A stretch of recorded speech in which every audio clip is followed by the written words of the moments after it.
ভাই এটা কি ফোন ভাই, আমার একটু দেওয়া যাবে? সেই গেড়া লাগতেছে ভাই, একটু দেখি। কি বলস? আমার ফোন এটা হ্যাঁ, এইটা ফোন এটা ফোনের দাম জানিস তুই? এই ফোনটা দেখছিস এটা ফোনের দাম জানিস?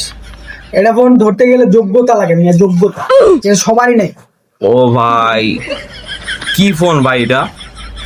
আইফোন বেচা, এটা কিনতে পারবো না তাও। এটা ফোনের দাম জানোস? পুরা দুবাই থেকে আনছি। হেই মিয়া, আপনি দুবাই গেলেন কেমনে মিয়া? আপনার তো ভোটার আইডি কার্ডে উঠেনি মিয়া, আপনি দুবাই গেলেন কেমনে?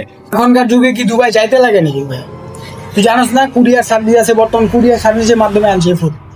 কথা বলে আবার কুরিয়ার সার্ভিস দিয়ে আনছি এটা।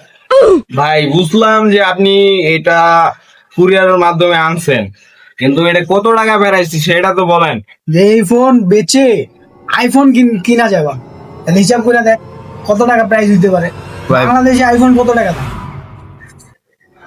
হইব ভাই, আইফোনের যে দাম, আইফোন তো 1.5 লাখ 2 লাখ টাকা হবই সর্বনিম্ন, আরো এর থেকে বেশি আছে। 1.5 লাখ আর 2 লাখ কত হয়? 2.5 লাখ। তো 2.5 লাখ আরো 2.5 লাখ জোড়া দিয়ে 5 লাখ দিয়ে ফোন কিনে আনছি। কথা বলিস, 5 লাখ টাকার ফোন এটা, 5 লাখ। ভাই 5 লাখ টাকা ভাই কেমনে ইনকাম করলেন ভাই, আমাকে একটু বলেন যে কেমনে কি? কত? 5 লাখ? 5 লাখ টাকা ইনকাম করতে যে কি চদন, এটা তুই জানোস? 5 লাখ টাকা ইনকাম করছি কত কষ্ট করে, তোকে বলবো 5 লাখ টাকা ইনকাম করা কি চদন? দেখবি, এই দেখ মাথায় একটা চুল নেই, মাথায় একটা চুল নেই, কি হয়েছে দেখছস? 5 লাখ টাকা ইনকাম করতে কি চদন?